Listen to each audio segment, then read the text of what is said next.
결국은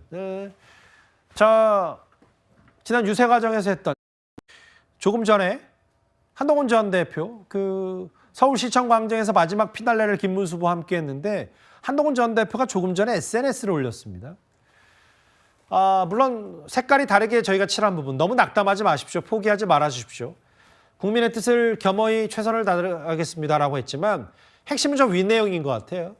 국민들께서 불법 계엄과 불법 계엄 세력을 옹호한 구태 정치에 대해서 단호한 퇴장 명령을 내리신 것이라고 생각합니다. 권력자 1인만을 위한 사법 시스템 파괴는 서서 죽을 각오로 막아내겠습니다. 이재명 대표에 대한 대통령에 대한 비판도 있지만 부장입니다. 네. 결국은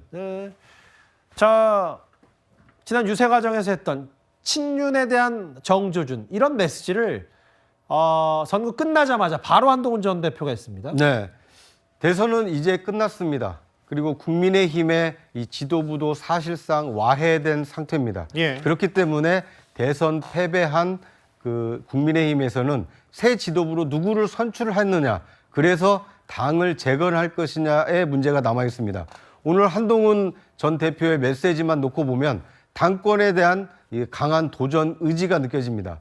더더군다나 이 계엄을 만든 이른바 윤석열 전 대통령 그리고 윤 전 대통령과 가까운 친윤 세력에 대한 어떤 이 타도 의지, 이것이 느껴집니다.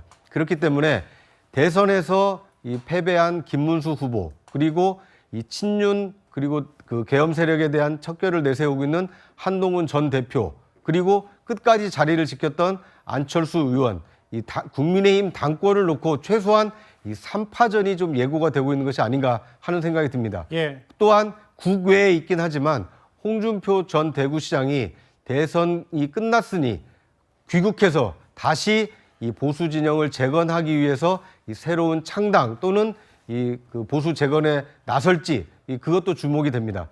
대선은 대통령 한 사람을 선출하는 것으로 끝나는 것이 아니라 대선을 만든 진영은 국정을 어떻게 안정적으로 끌고 갈 것인지 새로운 리더십을 보완하기 위한 이 전당대회가 예고가 돼 있고 예. 대선에서 패배한 국민의힘 역시 대선 패배를 극복하고 1년 앞으로 다가온 내년 지방선거를 준비할 수 있는 새 지도부를 누구를 선출할 것인가 하는 숙제가 남아 있습니다. 예. 이 대선은 끝났지만 각 당은 또 다른 선거전에 들어갈 채비를 하고 있다, 이렇게 볼 수 있을 것 같습니다. 낙담하지 말고 포기하지 말라라면서도 왜 이렇게 대선에 패배하게 됐는지에 대한 원인을 한동훈 전 대표가 본인 SNS에 저렇게 썼는데요. 실제로 지원 유세 과정에서도 한동훈 전 대표가 이런 말을 했었습니다. 그 목소리도 들어보겠습니다.